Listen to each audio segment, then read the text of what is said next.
Forex market, guys, welcome back. Monday morning, opening up the week. We want to talk about the Swiss versus the Japanese yen today. Right before the weekend, we engaged with a new bullish position on this one. This one was supposed to be a short-term type of trading opportunity.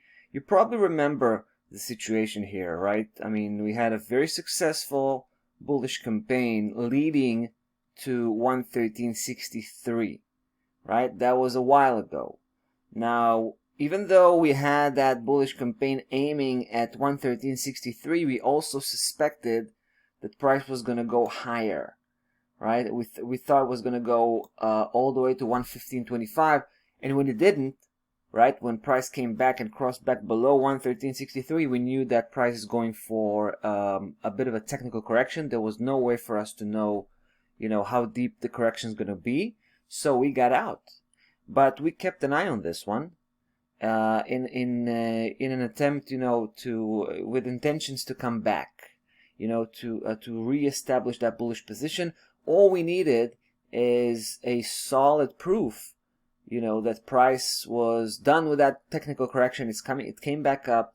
It crossed over 113.63 the second time, which is probably going to be a much more sustainable this time, and it's going to push all the way to where we suspect it should go, which is 115.25. I want to talk a little bit about, by the way, we just pulled the trigger the second time. So right before the weekend, we pulled the trigger the first time, and all we needed to see was a reconfirmation of that breakout. I think we got it. Check this out. All right, the weekly bar had definitely closed above. But more than that, guys, I want to show you the monthly chart. It's also quite interesting. I think this is the real sign.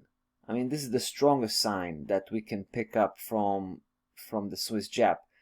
Price crossing above 113.63 just last month, closing the monthly bar right above that level after a few failed attempts. Just previously, right? 3 consecutive failed attempts before, so we knew this, this 113.63 is a powerful resistance level. Got broken last month, but this month, if you think about it, price was actually starting the month on the downside, seemingly drilling through 113.63, but at some point it just bounced off, right?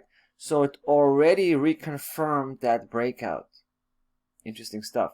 So at this point, we think it's more likely that price will, just continue to build up that positive momentum. Now, again, I started to tell you where we were getting that, why we're aiming at 115.25, where we're coming with that level, right? Let me show you. It's quite simple. Basically, what we've done is we were looking at the previous opposite move, right? The big one from top to bottom, pretty much. And we just applied the Fibonacci projection 123.6.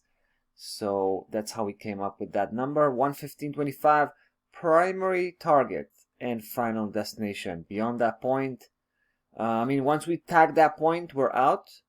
We'll try to build that position going forward. Hopefully we can squeeze in a couple of more trades by the time we hit the target. But beyond that, we're going to have to come back and reanalyze the situation. We're probably going to say goodbye for the Swiss Jap once we hit that target and look for opportunities somewhere else. We will be soon coming back to follow up on latest developments. All right, that's about that for the Swiss Jap. Looking pretty bullish right now, breaking up. We'll see you in the next video.